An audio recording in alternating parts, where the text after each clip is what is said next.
Welcome back, everyone, to another episode of the Leadership Void podcast. I'm Enrique with my co-host Vince to bring you the best in our veteran, military spouse, and first responder community. And Vince will introduce today's guest. Well, thanks, Enrique. Happy September, everyone. Charlie Magovern is here. He is the co-founder and COO of Let's Chow, all the way from Pittsburgh. Charlie, tell us a little bit about yourself.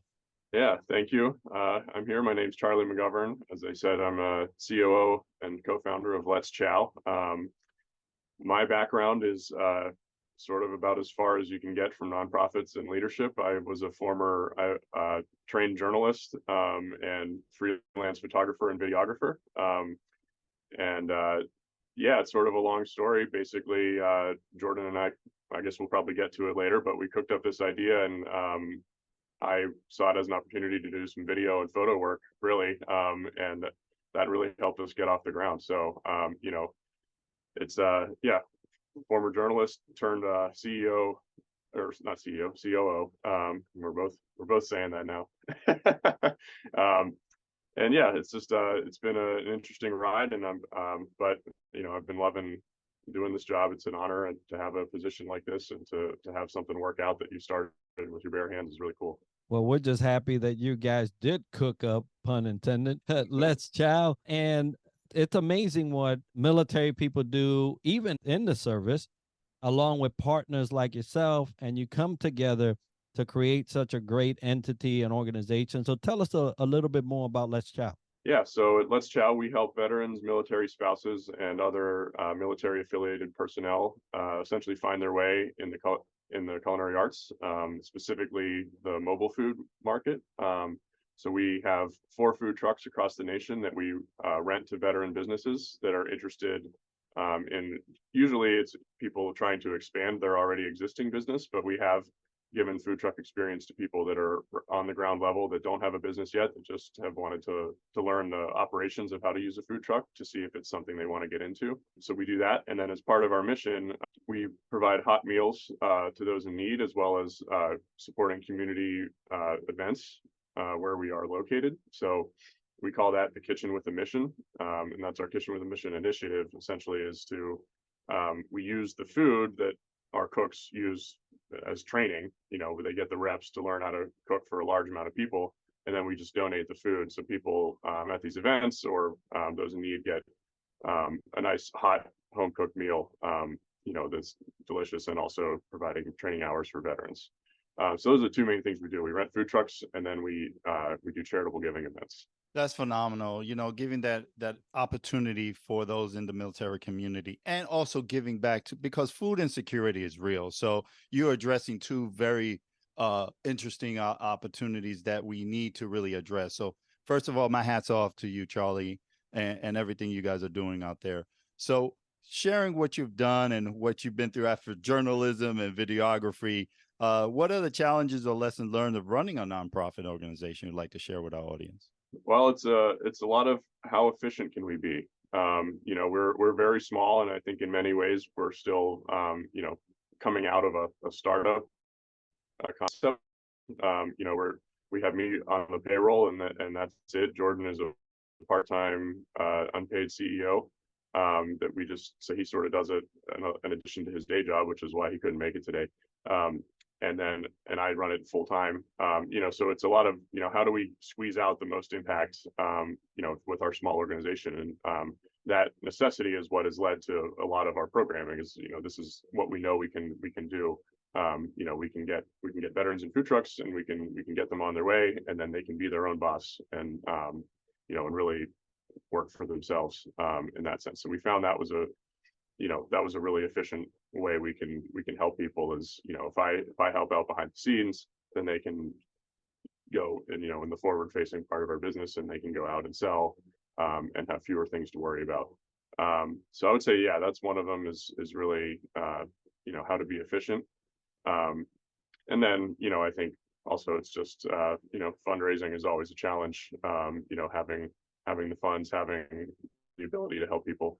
Those are I think the 2 biggest challenges, but it's we've shown that we work hard, and we work together, we can do some good things, even if it's just the two of us, really. And that's So that's amazing. I love the concept of getting someone an ability and helping them make that their profitability, right? So it's a wonderful connection that you've made there. Food definitely gets people organized and together, and definitely somebody like me.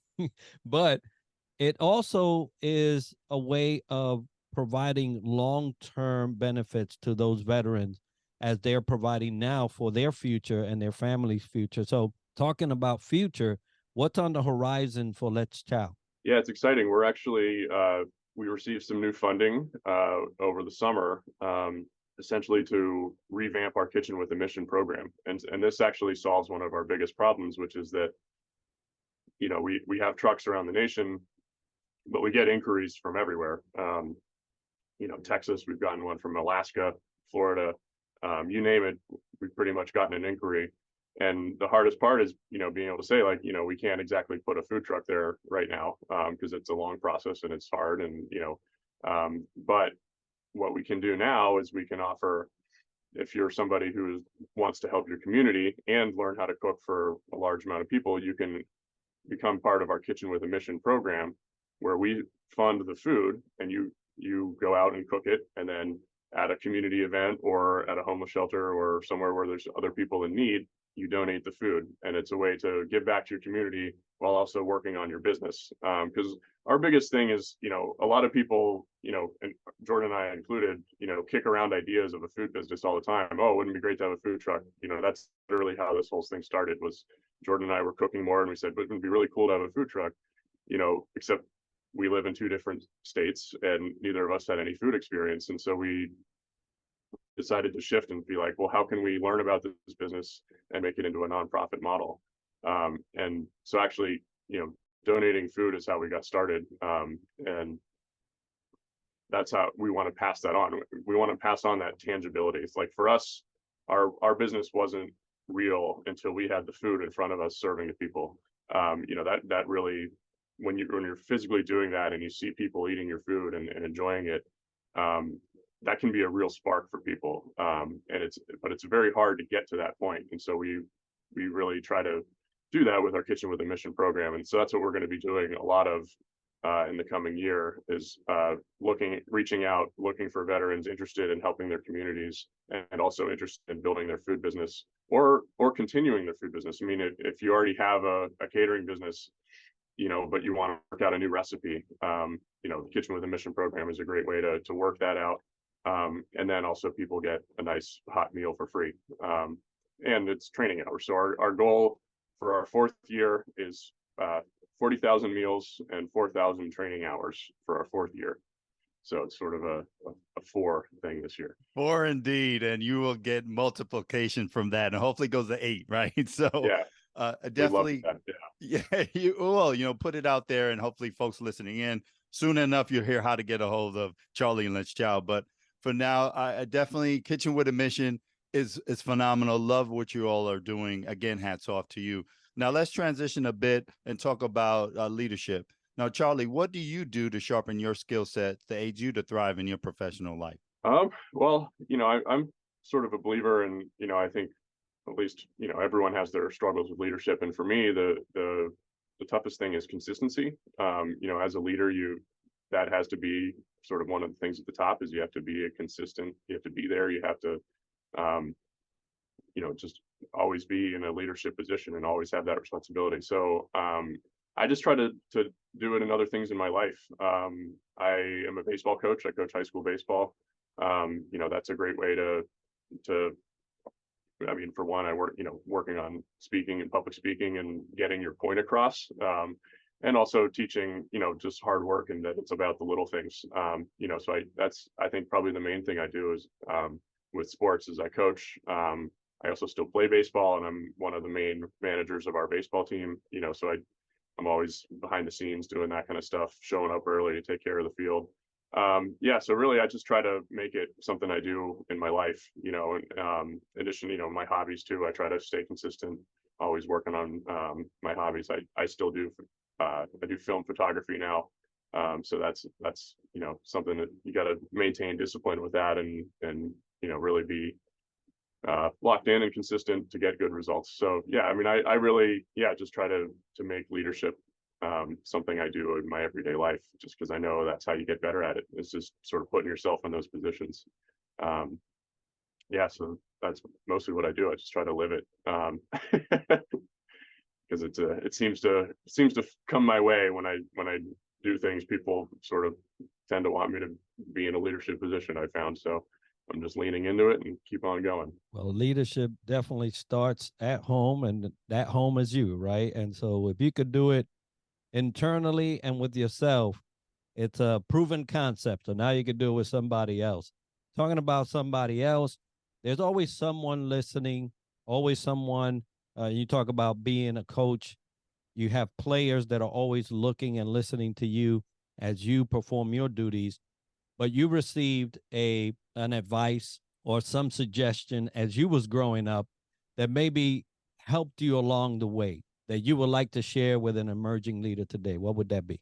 Honestly, I've learned probably the most about leadership from my co-founder, Jordan. Just his background. He's always been, a real grinder and a leader in that way. And then as he went to the Navy, now basically was trained to be a leader. So I think, one of the biggest things I've learned from him is how to really deal with adversity and to have contingency plans. I think a big thing for a leader is you can't be surprised by things. And probably the best example is to share a story. So last November, Jordan and I had an event. We were partnering with Amazon, and we were shipping our truck up to New York City to do this event. And all night, we basically got zero updates on our truck being there. And we woke up at 7 a.m. and there was no truck where there was supposed to be a truck. And I remember being like, well, what are we going to do? We have, literally 400 meals to make in the next 5 hours. How are we going to do this? And Jordan already had a contingency plan. He was like, oh, well, he was like, I already knew if this didn't work, we're going to call around. And we called around and we found someone willing to rent us their food truck for a half a day, and we got it done, and I think that is what I would pass on to, someone wants to be a leader, is you have to accept that things are going to go wrong, but that's not you're in charge. You got to have a backup plan. If you're surprised, then everybody's surprised. If you're flustered, then everybody's flustered. And so that would be probably my biggest lesson and thing that I would pass on to someone into leadership. And it's not about worrying like, oh my gosh, what could this go wrong? It's just, what are the possible outcomes and what are the results? What actions can we do from those outcomes? So that would be my biggest lesson was learning in the heat of the moment, to have contingency plans and to remain calm and to just execute what you said you were going to execute. No, absolutely. It's easier said than done, though, Charlie, as we all know. And I've been down those roads, but definitely try to, maintain that calmness, because as a leader, you're seen with the big bullseye in your back. So whatever you do, your team will follow. So keep calm, try to be as much as possible. Definitely have a contingency plan. Be consistent as you are, and have grace for yourself, because you never know what's going to happen. 7 o'clock truck is not there. What's the contingency plan here? So, the mission is first, and what I'm hearing. So love what you're doing. Love what you're doing on and off the field, because, for those kids and off the field. So great things there. Now, also, Charlie, love to hear from you a memorable leadership aha moment that you have had that you love to share with our audience as well. Yeah. I mean, like I said, when I came into this, when we came up with this idea, it was sort of originally, I saw it as a chance to work on my video skills and work on, sort of my storytelling and getting us going. And essentially the Navy, when they repositioned or relocated Jordan down south to Pensacola, we needed somebody to step up, and then that somebody was me. And I remember, being very leery about it, just because, I'm coming from a completely different background, journalism, very much, you get an assignment, you go out, you do your job, and then you do it and it's gone, on to the next one. Very, not much management, not much dealing with other people. It was all just, you're on your own doing your thing. But I remember going down there for one of my first events after we got in the truck, and I was driving the truck across the Annapolis Bay Bridge. And so, yeah, as you can tell, I'm sort of a storyteller, so I always just sort of go back to moments. And I just remember driving that thing, being nervous about driving it, but then getting out and I'm on the highway, I'm crossing the Annapolis Bridge, and just thinking, you can do this. This is tangible. Once again, it doesn't feel real until you're in the truck with your hands on the steering wheel. But that is very powerful. That is really what gave me the buy-in and the belief that I could do this. And since then it's just been doing my best every day, trying to show up and make good decisions for our company and for the veterans that we're helping.